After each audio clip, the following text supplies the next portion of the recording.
그러니까 문제는 힘들어. 내가 결혼 시작 전에 이런 일이 안 일어나야 되잖아. 오빠, 나 이렇게 안 살게 해주게 했잖아. 손에 물 안 묻힌다고 했잖아. 야, 그러니까 고무장갑 끼라고. 그 맹점을 몰랐구나.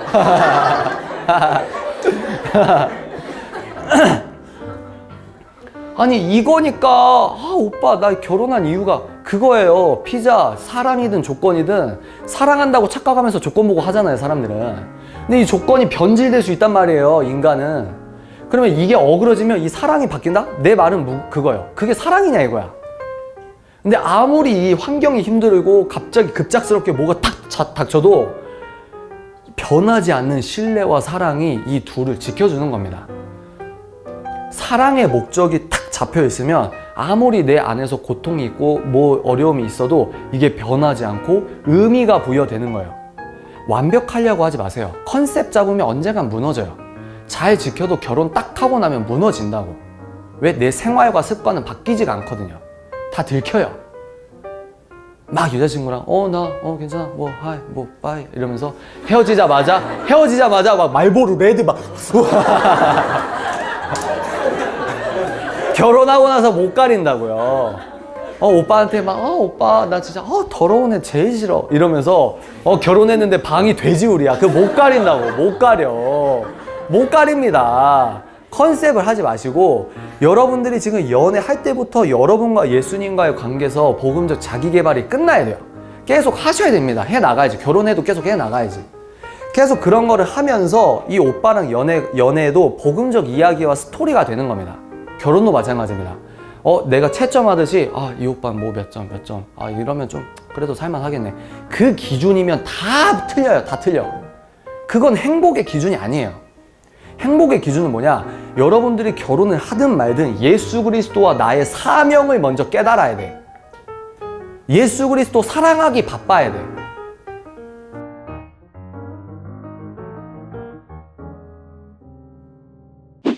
여러분들의 우리들의 어떤 천천히 너무 급하게 친해지는 거 안 좋은 거예요? 그런 거 있어요. 어떤 여자분이 나한테 와서 어제 누구 만났는데 새벽 4시까지 얘기했는데 완전 나랑 통해. 그거 위험합니다, 여러분. 그런 분 치고 잘 사는 분 본 적이 없어. 그거는 약간 밥 같은 피자. 라이스 피자야, 라이스 피자. 시간을 두고 천천히. 그래서 우리도 막 금방 막 친해서 막 다 쓸게 내줄 것처럼 하지 마시고, 천천히 한 번 오시고 두 번 오시고, 그러면 우리의 이제 이야기의 흐름이 생기니까. 어떤 이야기인지 아시겠죠? 그래서 그렇습니다. 그래서 무슨 얘기를 우리가 막 이런저런 얘기를 했는데, 다시 돌아오면 밥 같은 연애, 피자 같은 연애, 조건이나 사랑이 중요한 게 아니라, 이 말은 뭐냐면 여러분들이 맞다고 생각하는 그 이성과 합리성에 의거해서 여러분들의 인생이 행복해지는 게 아니라는 거예요. 이해가 되시나요? 그럼 여기에서 어떤 게 대두되냐? 고통의 문제가 대두됩니다. 고통의 문제. 고통스럽다는 거지. 그러면 여러분, 이혼하는 분들이 왜 이혼할까요? 시어머니 때문에 이런 거 말고 부부간의 어떤 본질적인 의미에서 이혼을 왜 할까요? 얘를 안 사랑해서 이혼하는 게 아니라고 봐요. 그렇게 표면적인 말은 해도. 그럼 본질은 뭐라고 저는 보냐면, 너랑 이렇게 내가 힘들어 하면서까지 같이 살 의미를 못 찾는 겁니다. 그럼 중요한 게 뭐냐? 조건을 봐서 결혼해서 행복한 게 아니에요. 안 행복한 것도 아니고, 그건 중요한 요소가 아니라는 겁니다. 그리고 두 번째 뭐예요? 내가 느끼는 심장 쿵쾅거리는 게 맞아 해서 결혼하면 그거 위험하지. 그게 다 옳은 게 아니거든요. 그러니까 제가 밥 같은 연애 했는데, 우리가 이제 편하게 말씀드리면, 내가 예수님을 인격적으로 정말 예수님을 사랑하는 마음과 성령 충만과 내 영순이가 여자친구가 아니고 항상 예수님이야. 그러면 밥같이 되게 돼 있어요. 예수님을 충만하게 따르는 사람들은 그러니까 이게 노출 빈도수가 이제 그거예요. 예를 들어 73억 인구 중에 나를 예비하신 배우자, 야 저는 무슨 말을 싫어하냐면 야, 너 결혼 잘했다 이 말을 싫어요. 야, 네 여자 잘 만났어 이 말이 되게 싫어요. 왜냐면 그 말이 뜻하는 거는 여러 여자 중에 우연으로 하나 딱 결혼했는데 잘 만났다 이 말이거든. 근데 나는 기독교적 세계관이에요. 하나님께서 섭리 창세 전부터 내 배우자를, 나의 하와를, 나의 이브를 예정했다고 믿어요. 올바른 배우자 기도는 뭐냐? 하나님, 키는 180 이상 아시죠? 하나님, 연봉 5천 이상! 이게 아니고, 언젠가는 하나님께서 73억 인구 중에서 거칠게 반띵 딱 해서 뭐 35억 명의 지구에 여자가 있는데 이 35억 명의 다른 이성 중에 하나님께서 예비하신 분은 한 명이란 한 명. 그러면 이 한 명은 어떤 게 딱 묶일까요? 지리적인, 지정학적인 위치에 묶일 가능성이 커요. 이해가 돼요? 제가 한국에서 태어났는데 헝가리 여자랑 결혼할 가능성이 낮잖아요. 그겁니다. 그러면 내가 만약에 부산에 살고 있고 부산 영향권이고 뭐든지 직장이 부산이야. 그러면 내가 어떤 계기가 있지 않는 한 다른 지역에서 다르게 활동하시는 분은 그거예요. 만날 가능성이 작아요. 그죠? 그러면 저는 그랬거든요. 대학생 때 올바른 배우자 기도란 이거 아닐까? 한 번은 내 눈앞에 하나님께서 예비하신 짝이 왔다 갔다 할 거야. 그럼 내가 그 사람을 알아볼 수 있게 성령의 밥 같은 센서를 깨끗하게 유지하는 게 배우자 기도라고 생각해요. 그 사람을 알아보는 거야, 내가.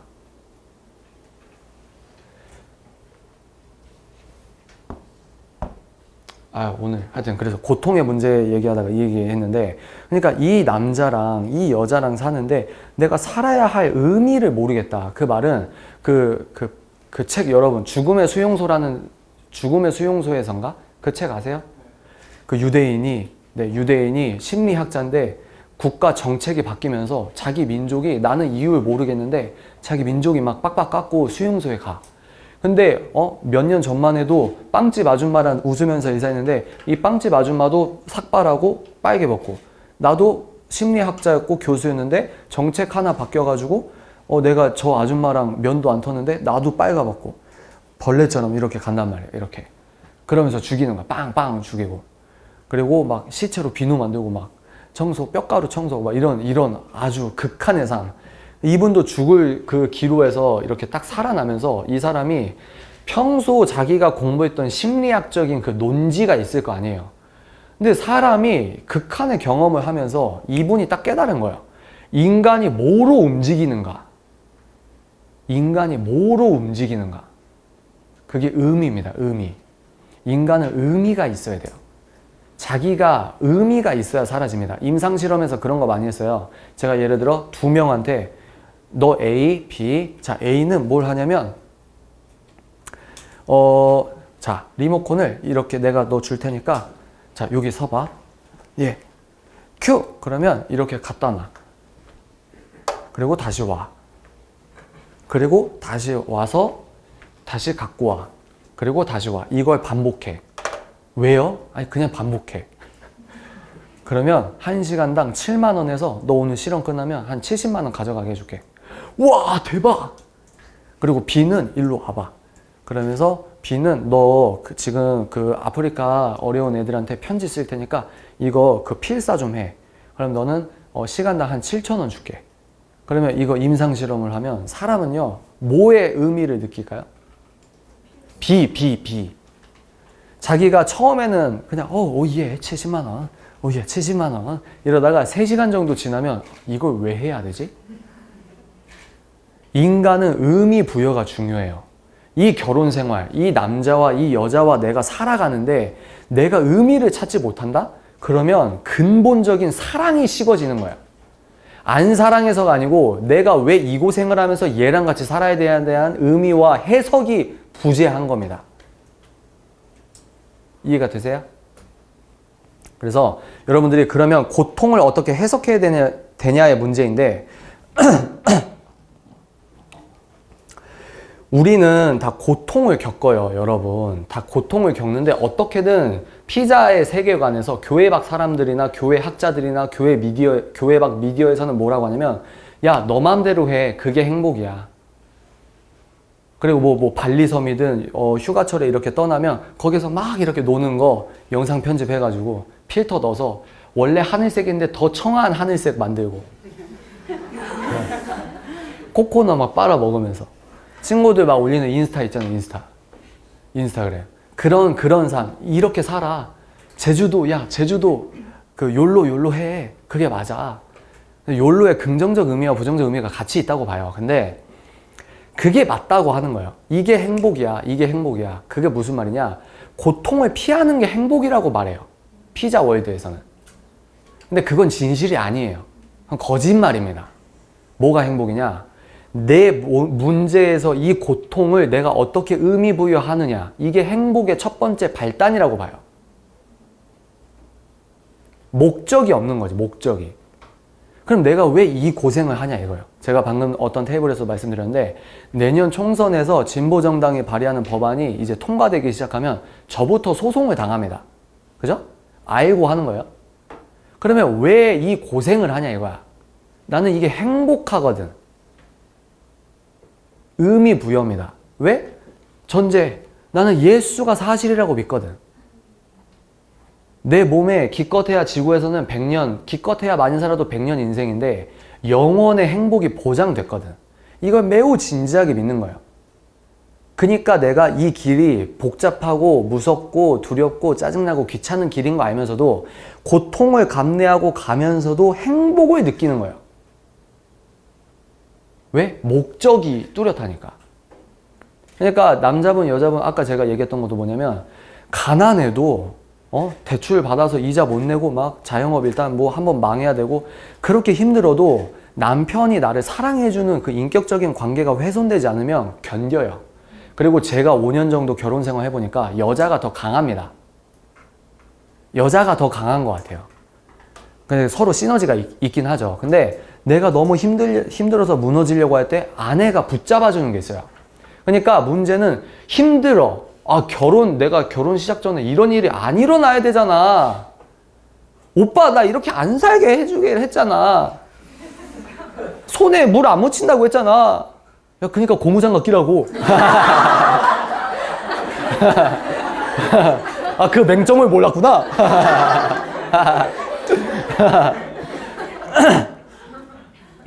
아니 이거니까 오빠 나 결혼한 이유가 그거예요. 피자 사랑이든 조건이든 사랑한다고 착각하면서 조건 보고 하잖아요 사람들은.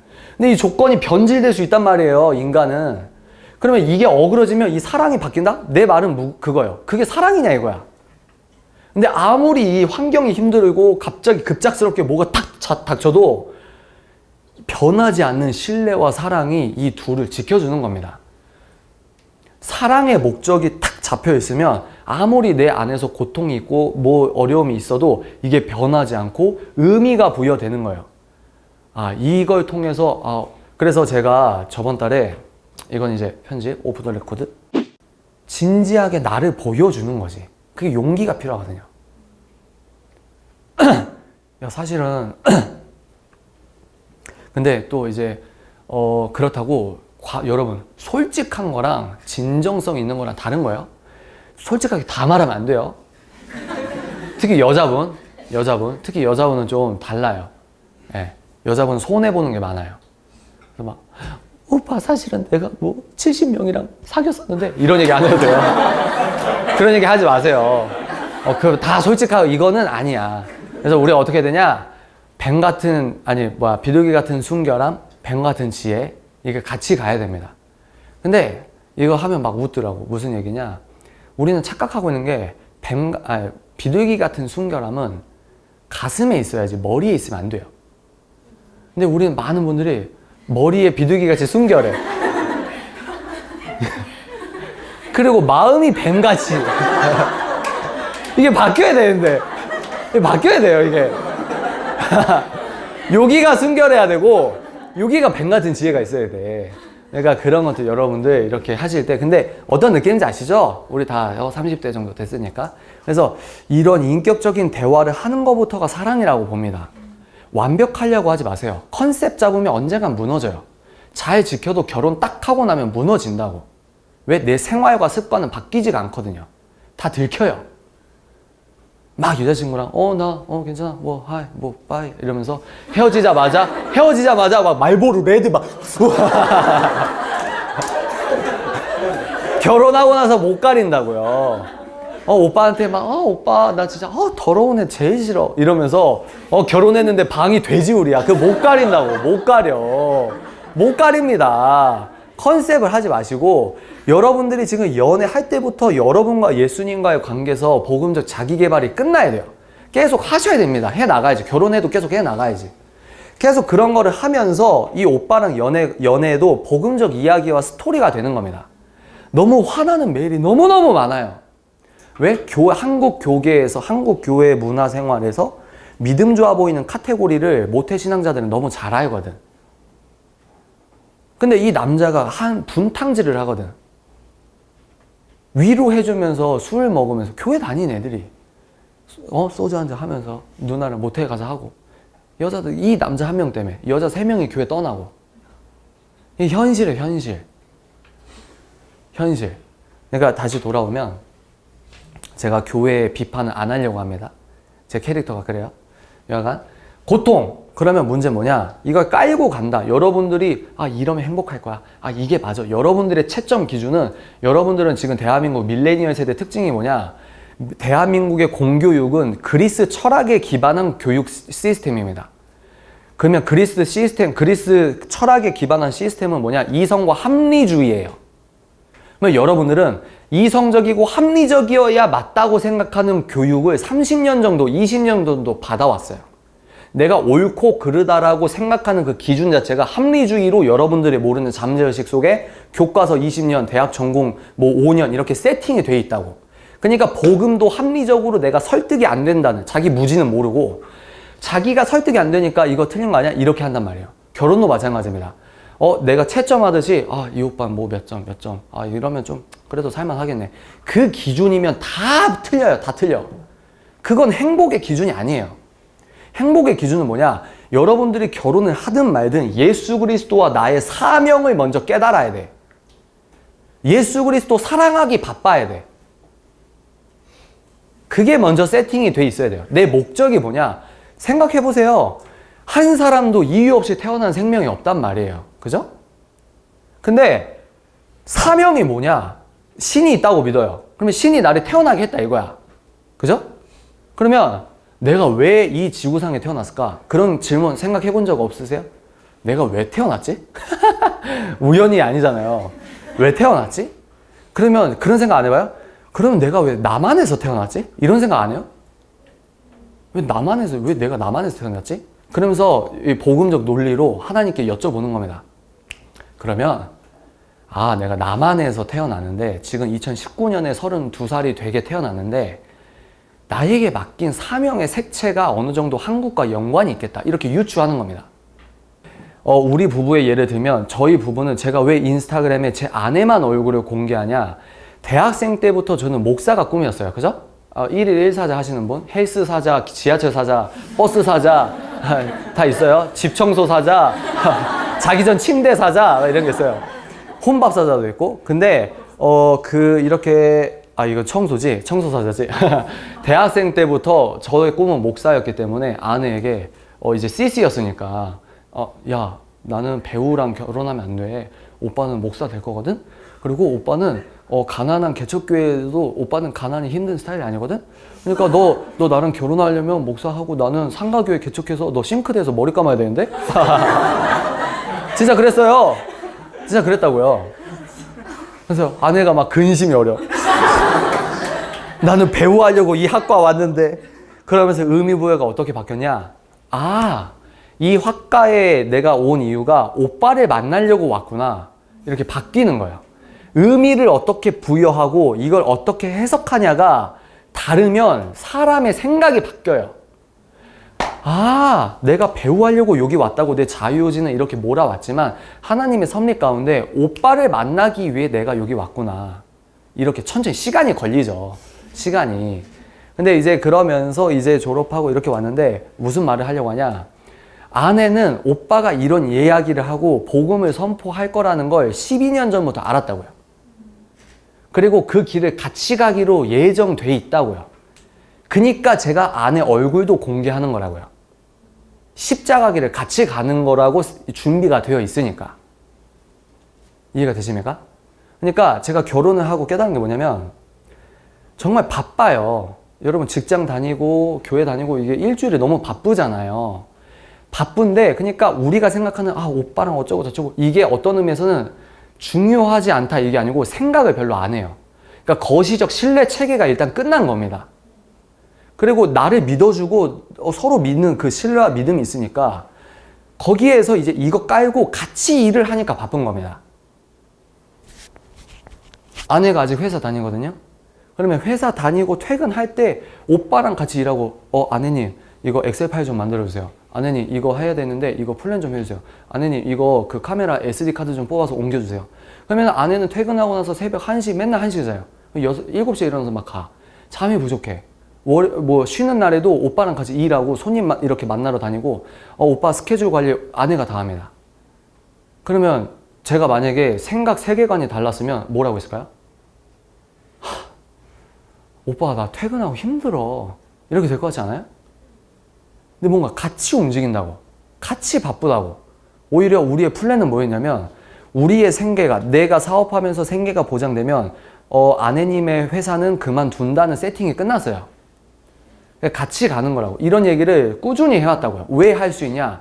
밥 같은 연애를 했기 때문에 이 버전으로 이야기를 많이 쌓아놓은 겁니다. 근데 내가 피자처럼 어떤 컨셉을 한다? 이 컨셉이랑 내 실제 삶은 다르다? 거기서부터 어그러지는 거예요. 세계관이 그렇게 중요합니다. 세계관. 세계관이 어떠냐 따라서 고통을 정의하고 행복을 정의하는 게 다르다고요. 그러니까 서론에서 제가 지나간 얘기로 그 얘기 한 겁니다. 너무 진지하게 곱씹어 보세요. 나는 이게 금인데 오빠는 이걸 똥이라고 한다니까요. 나는 똥인데 얘는 금이래. 그래서 이제 결론을 빨리 이제 가서 이제 여러분들 질문 타임을 할 건데 그러면 한 사람의 세계관을 정의하는 가장 큰 거시적인 두 가지 요건이 뭐냐? 하나는 가정입니다. 가정. 하나는 종교입니다. 세계관, 가정과 종교. 저는 그래요. 우리는 크리스천은 예배가 되게 중요합니다. 여러분, 인간이 신이 있다면, 그리고 그 신이 유일신이시고 예수 그리스도 성삼위 하나님이시라면, 인간을 그분이 지었다면, 우리를 만든 목적이 있어요. 신의 목적이 있다고. 그게 뭐냐?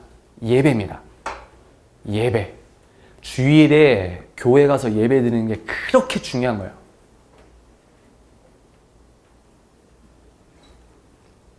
예배를 드리는 그런 삶을 이렇게 사는데 오늘 왜 이러지? 오늘 여러분 제가 자꾸 막 끊기는데 이런 것도 제가 의미 부여를 하겠습니다. 오늘은 이런 날이야. 어쩔 수 없어. 오늘 왔으니까 그냥 이런 캐릭터 보는 거죠. 그래서 그 의미 부여 우리는 이제 예배자가 예배의 삶이 가장 중요하다. 그래서 무슨 얘기 이 얘기 하려고 했구나. 저는 결혼 예배가 되게 중요하다고 봐요. 결혼식요 웨딩 회사 가면은 막 진짜 바쁜 데는 2시간에 막 4커플 하고 막 이래요. 막 15분 2시간 4커플 오바다. 그 하루에 반나절에 4커플인가? 그러니까 막 행사야 행사. 여러분 결혼식 가면 실망하지 않아요? 막 그냥 뭐 얼굴 도장 찍고 뒤에 서 있다가 야 밥 먹자 뭐 이런 거 식권 받아가지고 예 축하합니다 이러면서. 근데 그거는 이제 세상 이제 예수님을 안 믿는 사람들이고 신이 있다고 믿는 사람들은 우리 인생에 이렇게 태어나게 하신 목적이 있는데 그거 예배 드리는 삶이다. 그리고 아까도 어떤 분께서 말씀하셨는데 독신 나쁜 거 아닙니다, 여러분. 독신 나쁜 거 아니에요. 바울도 독신 나처럼 지내라 했으니까 이건 팀 켈러 목사님의 팀 켈러 하나님을 말하다 팀 켈러 결혼을 말하다 챕터에 그게 있습니다. 독신이 나쁜 게 아니에요. 근데 요즘 말하는 비혼주의는 좀 다릅니다. 그 비혼이라고 하는 비혼을 원한다는 그 철학적 그 기저가 이기성이에요. 그건 좀 다른 문제예요. 근데 이제 또 넘어가서 무슨 얘기 하려고 하냐? 독신도 괜찮아요. 근데 이제 결혼 얘기를 할게요. 하나님께서 아담 딱 이렇게 만들었는데 허전한 거야. 그래서 아담아 좀 잡아라. 그래서 띡, 뿅. 그래서 아담 딱 갈비뼈 꺼내가지고 이런 동화 같은 걸 팩트라고 믿는 거예요. 근데 이제 이거를 사람을 만들었는데 야, 너 짝이다. 아유, 이제야 보기 좋다. 그러면 여러분들이 연애를 어떻게 하든 하고 양가 부모 뭐 허락하고 예식장 날짜 잡고 하다 진짜 결혼을 해. 그리고 목사님께서 주례를 서시면서 성부와 성자 성령 이름으로 결혼을 이렇게 선언을 해버려. 우리 사람들 앞에서, 하나님 앞에서, 두 사람 앞에서 결혼을 선언을 해. 나는 이게 되게 중요하다고 봐요. 왜? 유실론자, 예수 그리스도, 절대성, 약속이 되게 중요해요. 세리모니가 의미하는 의미가 되게 중요하다고 봅니다. 이 신학적인 얘기가 아니에요. 그냥 제 극작가적 마인드로 어떤 얘기를 할 거냐면, 신께서 허락하시는 유일한 좀 위험한데? 여하간 그냥 문맥적 의미로 들으세요. 신께서 허락한 이혼 사유는 혼외정사밖에 없어요. 사복음서 보시면 예수님이 이혼해라 이렇게 하는 유일한 뭐 예외적 신학적 그 코드가 있겠죠. 그럼 그 유일한 이혼 사유가 혼외정사라고요. 그만큼 이혼은 하면 안 되는 겁니다. 감싸줘야 돼요. 행복의 조건이 달라요. 내 라이크가 행복이 아닙니다. 썩을 남자, 아유 이민수 같은 남자. 여러분, 혼외정사한 남자들 다 이혼하면 이혼율 더 올라갈걸요? 여러분 아버지, 여러분도 몰랐는데 딴 여자랑 많이 잤을 수도 있을걸요? 왜? 통계적으로 부산시 인구보다 많은데? 그리고 다른 게 마약이 아니에요. 한번 룸살롱 무역회사, 아버지 무역회사 다니시고 2차 나가시고 뭐하고 하는데, 여러분 성을 파시는 여자분들은 그게 생계예요. 스킬이 다르다고, 선수라고, 다르다고, 피자의 극한이라고. 그걸 남자가 몸으로 인지했는데 그거 잊을까요? 난 아니라고 보는데. 복음 아니면 그거 못 잊어요. 결혼 전에 몰래 여자친구 몰래 마사지샵 다니던 남자 결혼하면 그거 다 바로 끊어질까요? 보혈만이 인간을 바꾸는데 바로 끊어지나? 못 잊어요. 얘기가 좀 깊어졌는데 무슨 얘기냐? 여러분, 우리 어머니들은 진리를 알아요. 뭐냐? 예수의 사랑과 가장 근접해요.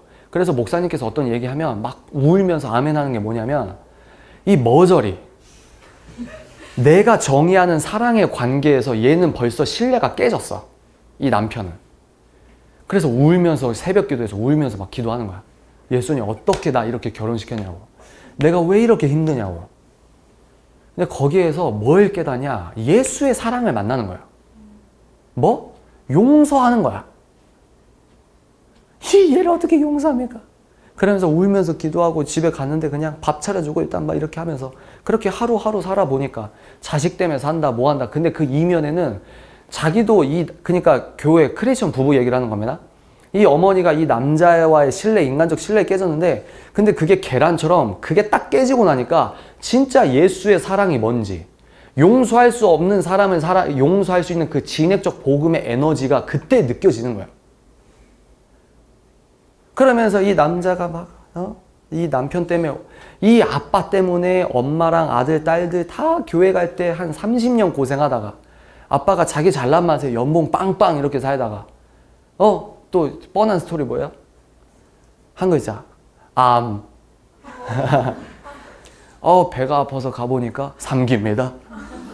그러면 자기가 세웠던 어떤 인생의 가치에서 이렇게 쌓아놨던 성공의 기준이 무너지거든요. 여러분, 인간은 죽어요. 반드시 죽어요. 제가 왜 예수를 전할까요? 인간은 언젠가 죽는데 뭐가 그런 가장 가치가 있을까? 예수예요, 예수. 그래서 그런 스토리 있잖아요. 목사님들이 결혼식 예배도 진짜 많이 하시는데 장례식 예배도 되게 많이 하세요. 그리고 막 그런 전화도 많이 받으세요. 목사님, 우리 남편 의사가 이제 곧 한 시간 남았대요. 얼른 와서 한 번이라도 더 전도해 주세요. 목사님이 달려갑니다.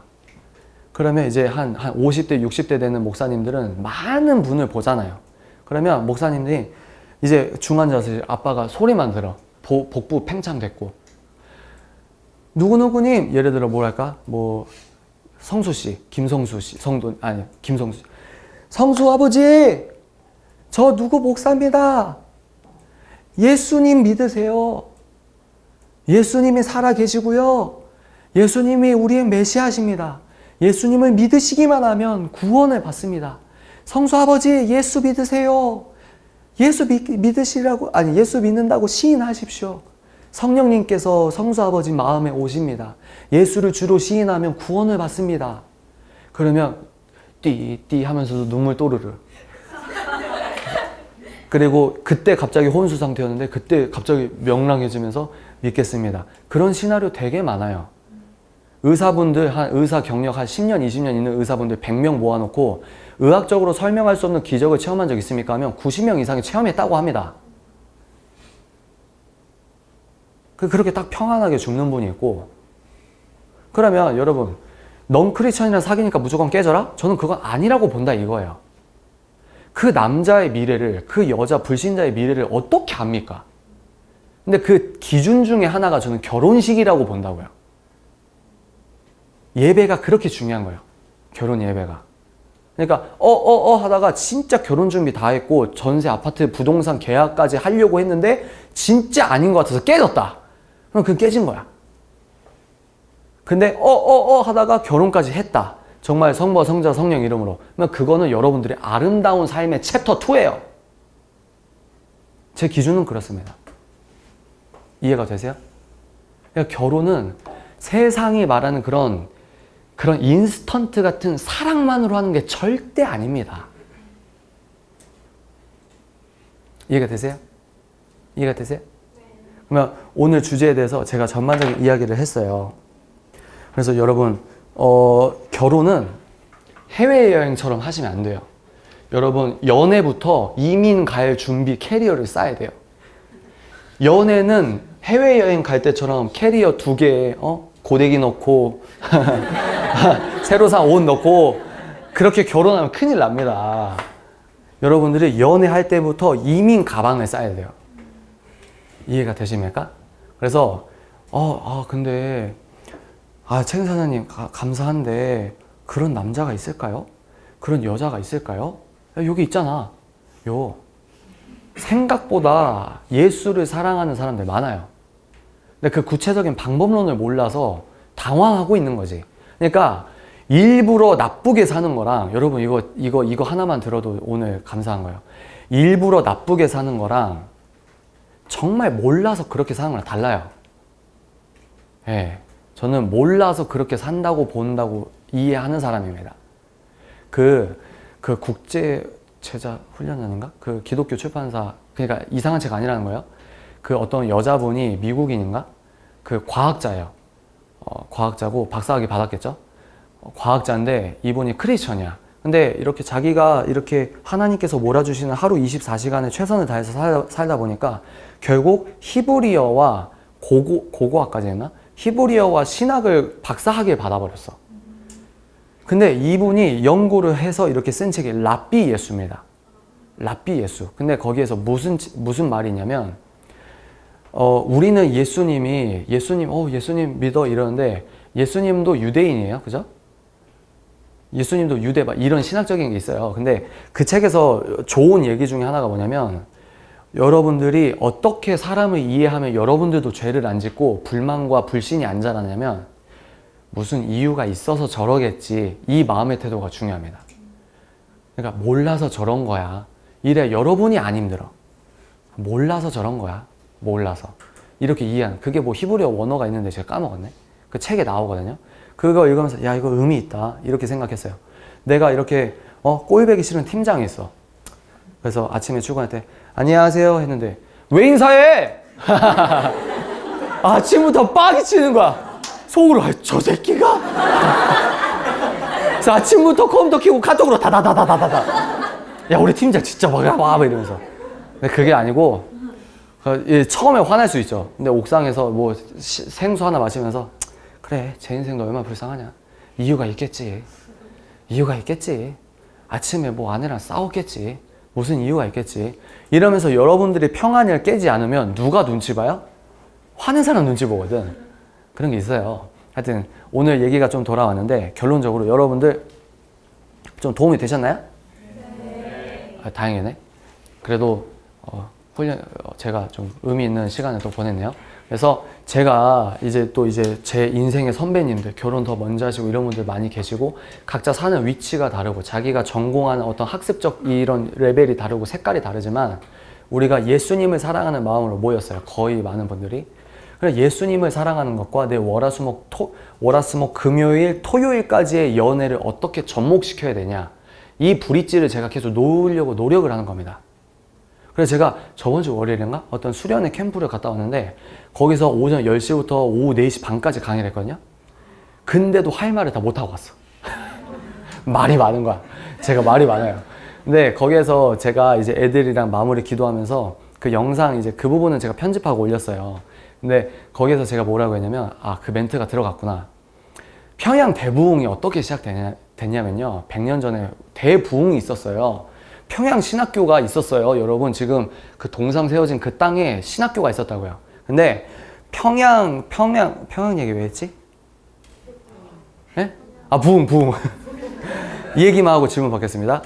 평양 대부흥이 어떻게 일어나냐면, 그때는 조선시대 체계와 자유민주주의 체계가 혼합되어 있는 과도기적 시대예요. 그러니까 선비는 선비고 노예는 노예야. 근데 예수를 믿어보니까 이게 아니거든. 여러분, 그 민주주의의 근간을 이루는 사상 철학을 좀만 공부해보면 유물론과 무신론이 아니잖아요. 여러분들 존귀하죠. 그게 인권의 출발 아닙니까? 이종훈 교수님 말하잖아요. 여러분 왜 존귀해요? 왜 존귀해요? 인간이니까요. 그러니까 왜 존귀하냐고.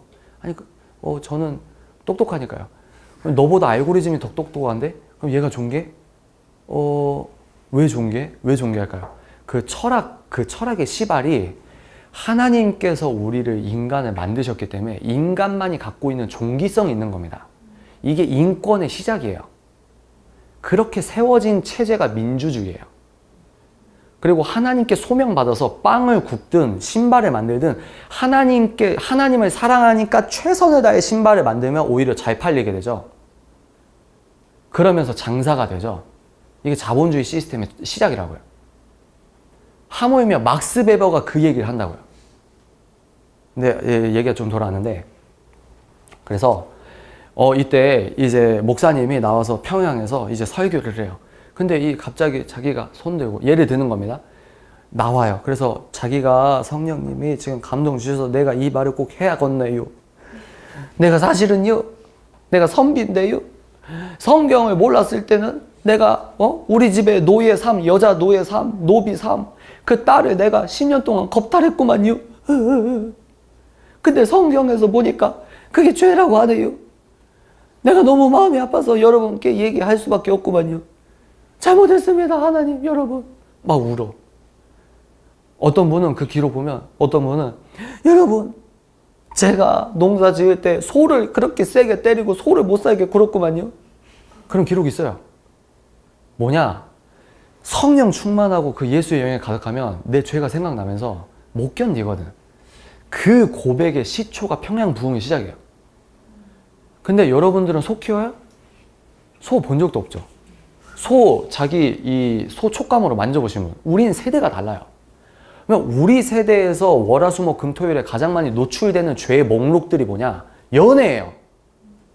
그래서 연애가 중요한 겁니다. 연애. 여러분들 연애의 회개와 여러분들 연애의 복음적 질서를 다시 세우는 게 부흥의 시초라고 봐요. 이해가 되십니까? 그래서 제가 요즘엔 진짜 말세. 요즘에 어떤 마음이 드냐면 막 망나니처럼 사는 애들 봐도 그래, 야, 속으로, 야, 그래, 너 남자와 여자 사랑하니까 그래도 예뻐 보인다. 무서운 시대입니다. 무서운 시대예요. 그렇습니다. 그래서 여러분들 오늘 이렇게 적어 가신 거 어떻게 하면 이렇게 살 수 있을까요? 제가 어떻게 하면 주위 사람한테 이런 이야기 할 수 있을까요? 어제 어떤 18살 아주 귀여운 꼬마애? 그 고딩이 이렇게 얘기했어요. 그래서 제가 뭐라고 했냐면, 여러분들 오늘 들은 이야기 막 적으셨잖아요. 저는 어떤 생활 습관이냐면, 적은 거는 집에서 안 봐요. 저는 안 적어요. 적었다는 게 틀렸다는 게 아니에요.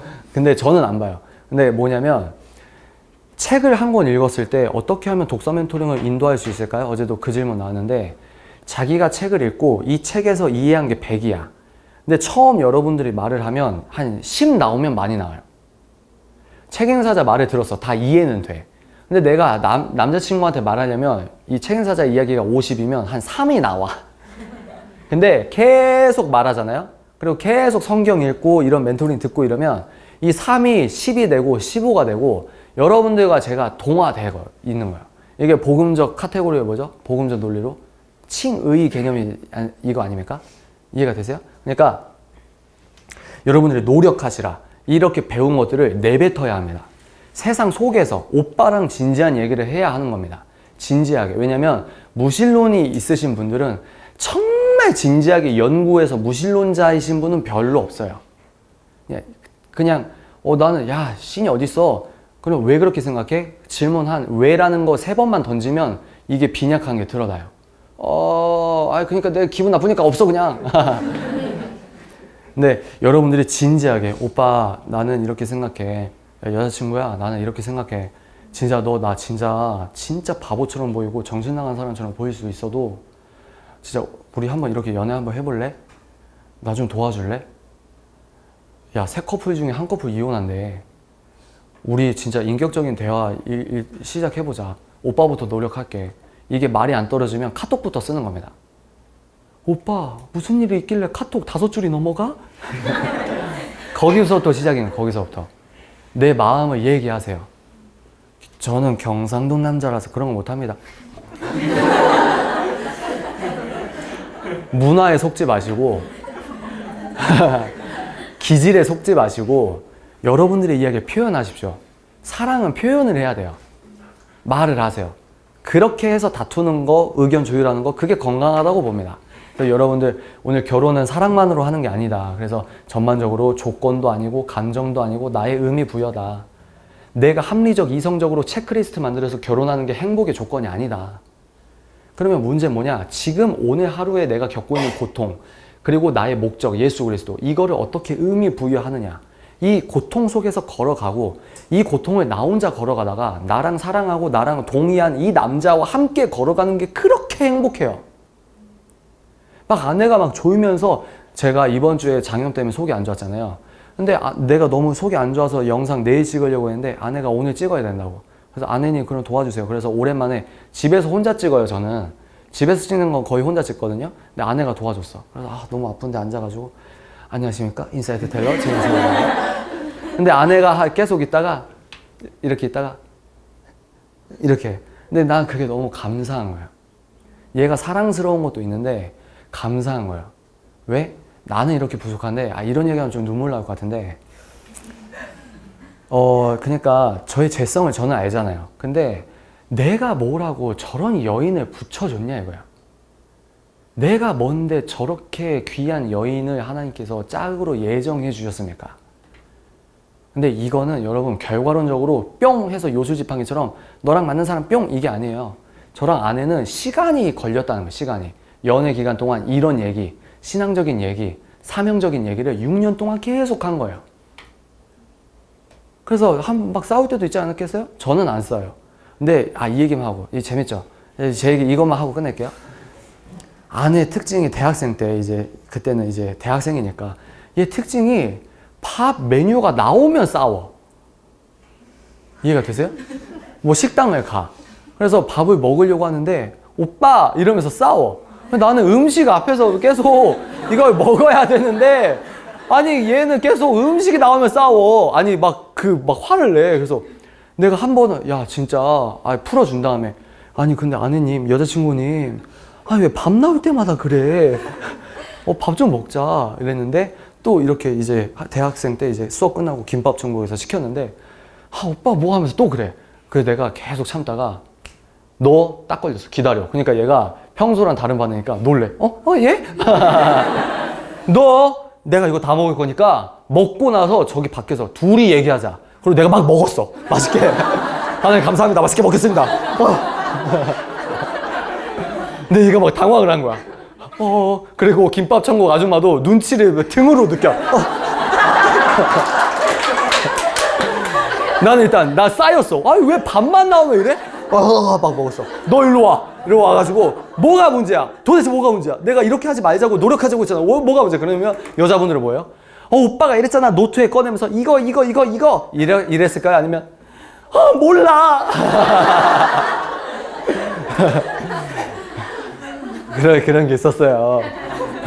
또 이제 신앙적으로 오빠 내가 연애를 하는 거야? 전도사님한테 교육을 받는 거야? 오빠 말만 잘해. 내가 다 틀렸어? 하나님 왜 제가 다 틀렸어요? 이런 게 있지 않겠어요. 이런 게 있지 않겠어요. 그러면서 여러분, 페미니즘은 여성 인권을 예수보다, 그러니까 어떤 이념을 예수보다 위에 두는 건 다 우상입니다. 근데 이제 그 페미니즘 얘기를 왜 했지? 페미니즘 말고 여기 혹시 페미니스트 계세요? 죄송해요. 좀 참고 들어주세요. 저는 지저시스트입니다. 성경에서 뭐라고 하냐? 여러분, 가정의 머리는 남자입니다. 이게 딱 정해지면 덜 싸워요. 100번 싸울 거 90까지는 떨어져 나갑니다. 남자가 머리예요. 기분 나쁜 사람 있어 지금? 근데 전제 조건이 있어요. 남자는 자기 배우자를 자기 생명보다 더 사랑해야 됩니다. 이 쌍방향적인 커뮤니케이션이 있어야 이 복음의 부부상이 만들어지는 겁니다. 근데 오빠가 그런 거 있잖아요. 장로님이야. 안수 집사님이야. 저 인간 교회에서 저렇게 말하고 집에서 이렇게 하고. 아내는 안다고요. 이 남자의 신앙이 진짜인지 가짜인지 집 안에서 안다고. 저 개인적으로는 집 밖에서 아무리 훌륭해도 그 사람과 가장 가까이 있는 아내와 자식의 얼굴 표정이 다르다? 전 그 사람 인격 문제 있다고 보는 사람이에요. 제가 많은 분을 만날 거 아닙니까? 티가 나. 아내 얼굴이 티가 난다고요. 목사님은 박사학위 받고 젠틀하고 어디 학위 빵빵하고 막 이렇게 대단하고, 근데 그분이 말할 때마다 아내가 경멸하는 얼굴이 나와요. 그거를 과학적으로 자기가 이게 아니고 손님 앞에 서지만 남편을 싫어하는 게 미세 표정이라고 합니다. 1초도 안 걸려요. 이렇게 나와요. 저는 그런 걸 봅니다. 재밌잖아요. 저분 문제가 있구나. 근데 또 얘기 들어보면 안 그래도 이혼하려고 했다가 어떻게든 이런 문제가 많아요. 여러분, 여러분들의 사명 1번은 내 아내가 나의 작은 예수님인 거예요. 아내도 설득 못하는데 어떻게 남한테 설득합니까? 아내가 나 때문에 교회 떠나는데 어떻게 여러분들이 다른 사람 인격적으로 전도할 수가 있겠어요? 남자친구도 알아요. 불신자나 뭐나 다 알아요. 얘 믿음 진짜네? 얘 믿음 가짜네? 다 안다고요.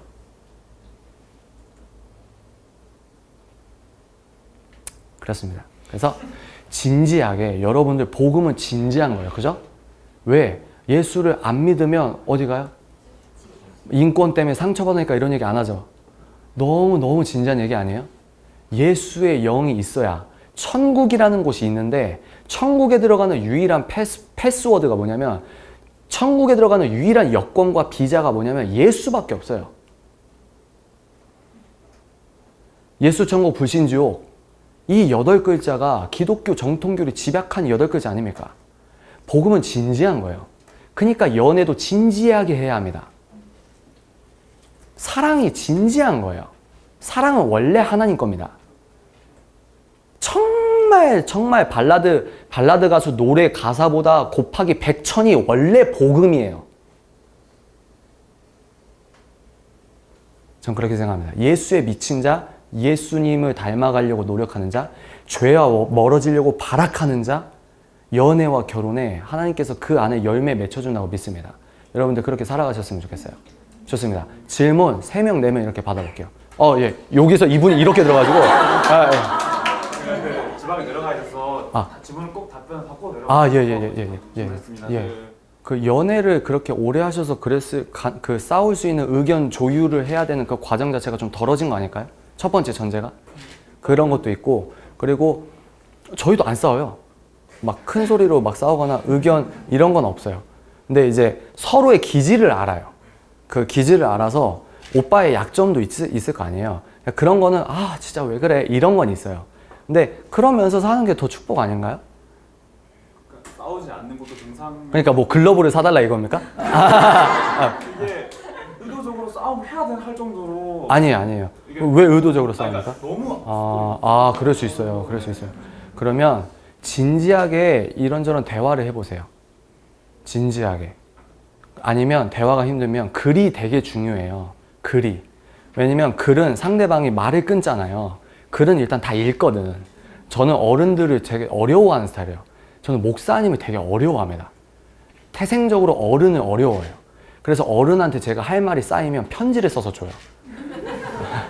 일단 너가 다 읽어라. 근데 이제 그러라는 게 아니고 글을 쓰시면 몰랐던 부분을 쓰면서 생각할 수도 있고 그리고 그런 부분이 자연스럽게 나올 수도 있어요. 근데 너무 불안하다 뭐하다 그러면 이 잠재의식 가운데 뭐가 내가 뭐 잘못했나? 근데 그게 사랑이잖아요. 이 여자를 더 사랑하니까 그런 게 느껴져요. 그런 것들을 말하면서 사실은 이래서 저래서 이런 얘기가 나올 수도 있고 아니면 오빠 근데 나는 진짜 없어. 진짜 행복해. 지금은. 지금은. 그러니까 나중에 뭐 이런 거 생기는 하는데 근데 그런 얘기를 통해서 제2의 챕터로 들어가는 겁니다. 더 깊어지는 거예요. 더 깊어져요. 그래서 이런 것들을 이렇게 느끼는 것 자체를 얘기하시면 진지하게 뭐 힘든 거 없니? 아니면 뭐 오늘 별일 없었니? 이런 것들 얘기하시면 얘기가 이렇게 나오면서 이렇게 되는 거 아닐까 이런 생각을 갖고 있습니다. 그래서 지금 막 굳이 싸울 필요 없어요. 싸우고 싶으면 아마존에서 글러브 사세요. 예, 답변이 되셨나요? 예, 좋습니다. 저기 먼저, 저분 먼저였습니다. 예. 성욕을 어떻게 해소해야 될까요? 성욕을 해소해야 된다는 그 성과학적 체계 자체가 인본주의 아닐까요? 그 요즘에 성교육 하시는 분들 애들이 자위 괜찮다고 하거든요. 그건 무신론적이고 유물론적인 얘기입니다. 그러니까 성욕을 어떻게 풀 수 있을까? 남자분들은 이거 너무 디테일한 얘기인데 하나님께서 다 이 신체적으로 이렇게 주신 부분이 있잖아요.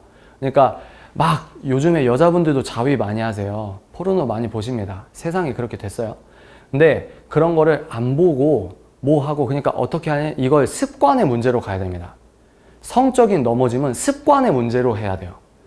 그 아주 작은 습관의 힘 독서 멘토링 검색 5월 책임사자 독서 멘토링 검색하시면 그거 있거든요. 그 성욕을 어떻게 이겨내야 되냐 그걸 습관으로 봐야 돼요. 이해가 되십니까? 그래서 만약에 자위를 예를 들면 자위거나 뭐 모텔을 가거나 여러분들은 이미 그걸 몸으로 체화하면 그게 이미 그 느낌을 알아요. 몸이. 그러니까 자꾸 원한단 말이야. 이게 습관이 된 거예요. 제 기준에서는. 그러면 습관은 정체성이고 인지과학적으로 어떻게 하면 작은 습관부터 바꿀 수 있는지 이렇게 다가가야 돼요. 그러면 이제 편하게 거시적으로 일단 보편적인 말씀을 드리면 그 책에서도 뭐라고 하냐면 야동 안 봐야지, 성욕 안 해야지, 모텔 안 가야지, 모텔 안 가야지. 이건 뭐냐면 모텔을 묵상하는 거거든요. 근데 뭐냐면 이걸 안 해야지 이것도 중요한데 다른 걸 하시면 돼요. 뭐 헬스나 아니면 뭐 이런 거나 혼자 방에 있어서 침대에 혼자 있으면서 스마트폰 보면서 내가 습관에 그 건이 당겨져. 내가 막 야한 걸 보고 싶어. 아니면 뭐 여자친구랑 그러니까 환경을 만들지 마세요. 이 얘기를 드립니다. 환경을 만들지 않으시면 돼요. 첫 번째 질문에 대한 답은 환경을 만들지 말아라.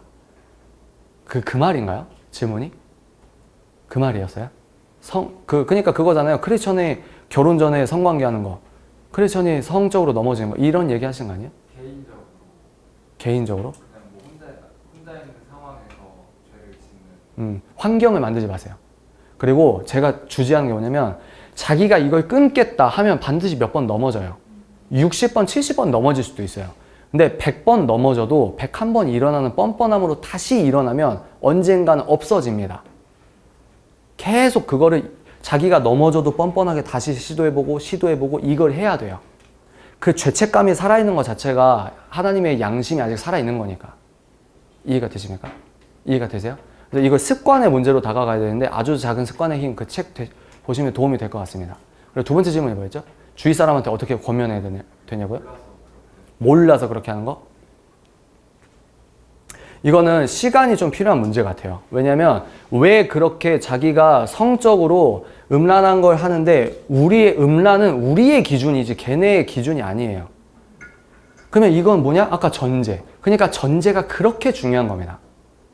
절대성. 인간의 인생에선 절대 법칙이 있어. 예수 그리스도가 하라는 거 해야 되고 하지 말라는 거 안 해야 돼. 이 세팅이 들어가려면 그러니까 복음을 선포해야 되는 거고. 근데 이거는 너무 길어져요. 제 기준에서. 그래서 이거는 패스하겠습니다. 괜찮으세요? 오케이, 좋습니다. 예. 오늘 말씀 들어봤는데 예. 닭 같은 연애를 해야 되잖아요. 예. 근데 결혼을 할 때 조건과 사랑보다 그런 것보다는 인격적으로 예수님을 만나야 된다고 하셨는데 네.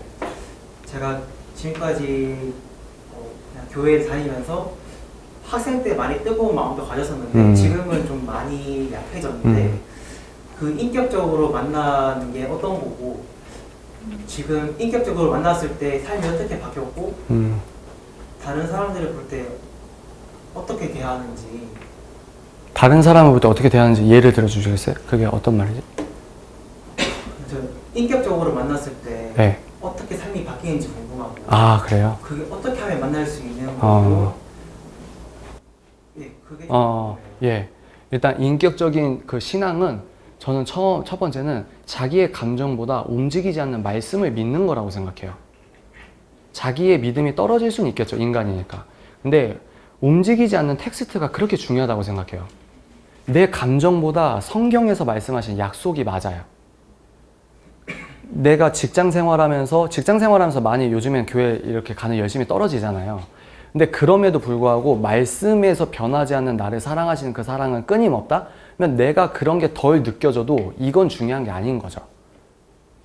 이 움직이지 않는 텍스트가 그렇게 중요한 거라고 봐요. 움직이지 않는 텍스트. 내 감정이 중요한 게 아니고 약속에 의거해서 이 사랑을 아무도 끊을 수 없는 예수의 사랑을 내가 인지하는 거죠. 그리고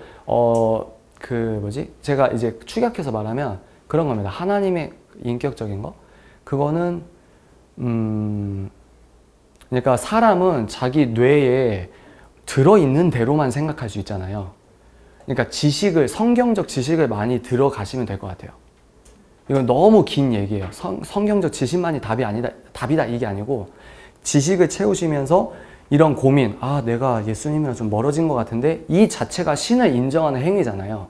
그러니까 이러면서도 그 끊어지지 않는 사랑을 믿으면서 내가 좌로나 우로나 넘어져도 사랑한다는 그 사랑이 느껴질 타이밍이 와요. 그건 개인마다 다릅니다. 중요한 건 내가 예수님을 사랑하는 그 마음이 크게 훼손되지만 않으면 돼요. 왜? 하나님께서는 살아계시고 한 명 한 명을 얼마나 사랑하냐면 동공각막이식이 아니고 골수이식이 아니고 자기 온몸을 먼저 주셨기 때문에 그렇게 사랑하시니까 반드시 인격적인 게 어떻게 변하지? 궁금하고 이런데 반드시 만나주십니다. 때가 있어요. 개인마다 때가 있다고 봐요. 그래서 만나면 어떻게 바뀌냐? 전하고 싶어집니다. 예수를. 살아있다. 나를 만나주셨다. 예수가 실제하구나. 이게 그러니까 습관이 바뀌어요. 인격적으로 만나면 생활 습관이 바뀌고 저는 19살 때 인격적으로 하나님을 체험했었거든요. 19살 때까지는 교과서도 1페이지부터 200페이지까지 안 읽는 캐릭터예요. 근데 예수님 만나고 나서 하나님이 궁금해서 기독교 서적을 스스로 먼저 읽는 캐릭터였어요. 그런 겁니다. 습관이 바뀌어요. 인격적으로. 그게 진짜 인격적인 변화라고 생각합니다. 예, 답이 되셨나요? 궁금한 것. 그런 인격적인 변화가 있으면 결혼을 할 때 결혼. 예. 조건이나 사랑이라는 어떤 문제가 있을 때 해결이 될 수 있나요? 태도의 문제라고 봅니다. 여자와 이렇게 의견이 다른 게 당연하잖아요. 근데 태도의 문제예요. 예수님 정말 사랑하는 사람은 상대방이 어떻게 상처받을지 느낍니다. 뇌과학적으로 제 해석이에요. 극작가적 해석입니다. 예수님을 잘 믿는 사람은 공감 유련이 상하지 않아요. 예수님을 교회에 열심히 다녀도 시어머니가 권사님 믿음 좋은 척 이렇게 하는데 며느리한테 너무 말도 안 되게 한다? 며느리가 어떤 상처를 받을지에 대한 상대방에 대한 공감 유련이 훼손된 겁니다. 예수님을 제대로 믿으면 상대방이 어떻게 될지 잘 알아요. 근데 하나 더 나가서 여기서 끝나면 사람 눈치 보고 타협하거든. 이건 아니에요. 예수님을 사랑하면 상대방의 아픔도 느끼지만 더 나아가서 예수 그리스도의 신본이 더 중요해요.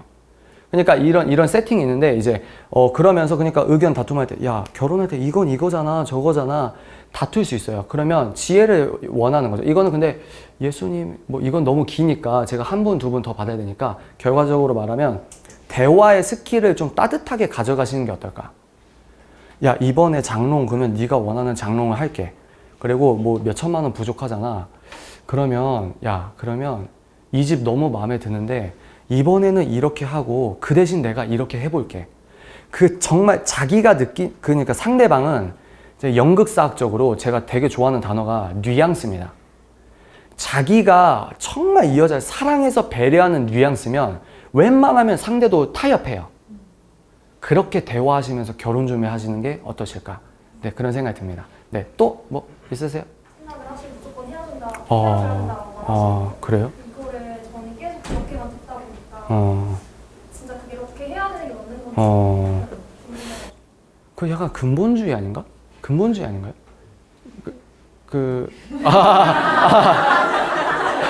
죄송합니다.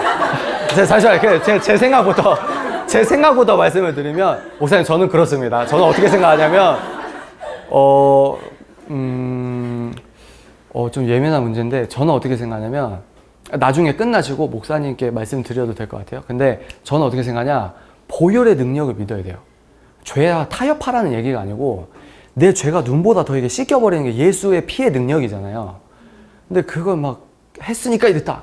약간 좀 그런 거 아닐까요? 전 그렇게 생각이 드는데. 여러분 막 질문 메일 보내시면 제가 다 답을 못 해드릴 수 있어요. 막 아무거나 물어보십시오. 연애 아니어도 돼. 저 하나만 더 해도 돼요? 아, 예, 좋습니다. 혹시 사랑과 조건에 결혼이 무너지면 그거는 예수님에 향한 인격적으로 완성이 되지 않은 건가요? 사랑과 뭐요? 다시. 사랑과 조건으로 사랑. 결혼을 하려고 했는데 실패하게 됐어요. 네. 그러면 그건 자기가 예수님과의 관계가 인격적으로 형성이 안 됐다라고 보시나요? 예수님과 인격적으로 형성이 돼야만 모든 삶의 문제가 풀린다는 건 계산입니다. 그러니까 이런 질문을 하시고 저는 그렇게 생각해요. 예수님을 어떻게 인격적으로 막 팍 만나고 이런 것도 있겠지만 되게 자연스러운 거거든요. 그 예수님께서 막 그런 거 있잖아요. 밥 같은 게 뭐냐면 예수님께서는 제 표현으로는 밥같이 오시고 밥같이 죽으셨고 밥같이 승천하셨어요. 예수님 죽으셨을 때 클로즈업 안 하고요. 배경음악 안 깔렸어요. 오케스트라 없었고 무슨 말이냐? 자연스럽단 말이에요. 그 예수께서 지금 살아계시고 지금 우리와 함께 있는 거예요. 제 표현으로는 형제님의 마음에 이미 내주하시는 거예요. 그게 인격적인 거죠. 그러니까 수학적으로 탁탁탁 그러니까 이게 틀렸다? 이게 아니고 그게 이제 합리성 너머의 복음의 상식이 있거든요. 그 제가 아시는 목사님 중에 기도하다가 하나님께 음성을 받은 거예요. 근데 창녀랑 결혼하라고. 그래서 그분이 막 고민하다가 며칠을 씨름하다가 너무 분명하니까 메시지가. 그래서 결혼했어요. 근데 여자분은 이 몸이 원하니까 고생 많이 했어요, 그 목사님이. 그래서 막 바람도 피고 막 그 목사님 다시 그 여자 울면서 데리고 오고 너무 고생했어. 그러면 누굴까요? 호세야. 하나님의 상식은 우리 상식과 달라요. 그러니까 복음의 운동장은 우리가 생각하는 것보다 굉장히 넓습니다. 그래서 막 인격적이 아니니까 내가 이렇게 됐나? 이게 개념이 아니에요. 그래서 이런 것들은 깊어질 수 있으니까 좀 이해가 되셨나요? 네, 그래서 자연스럽게 오늘 이렇게 살아가실 때 이미 내주하시고 그래서 내가 막 체크리스트 이런 것들이 아니라 부드럽게 이렇게 자연스럽게 만나지는 부분에서 이렇게 이렇게 좀 신앙이 잘하실 거라고 생각합니다. 또 궁금하신 건 목사님께. 네네. 저는 신학을 한 게 아니고 전문 교육자가 아니라서 신학적인 책을 잘 몰라요. 제가 막 여러 책도 있긴 했지만 독학 수준이라서 그렇습니다. 오늘 어떠셨어요? 그래서 여러분 그래서 책 읽는 사자를 매개로 해서 모인 여러분들이 다 친구입니다. 예, 지금 시간이 급하신 분들은 나가셔도 돼요. 제가 3분 안에 끝내드리겠습니다. 그래서 여러분들이 우리가 다 친구다. 그래서 여러분들이 다음 달에 연애 결혼 멘토링에 바쁘시면 못 오시지만 한 달에 멘토링 3번 하니까 자주자주 오실 수 있으면 오십시오. 그래서 저랑도 소통하고 여러분끼리 소통하고 그래서 우리가 계속 이런 커뮤니티를 만들어 갑시다. 오케이? 그래서 오늘 조심히 가시고 혹시 저랑 사진 찍길 원하시는 분들은 이렇게 나오시면 돼요. 쑥스러워하지 마세요. 아셨죠? 어제는 그냥 다 가더라고. 수고하셨습니다.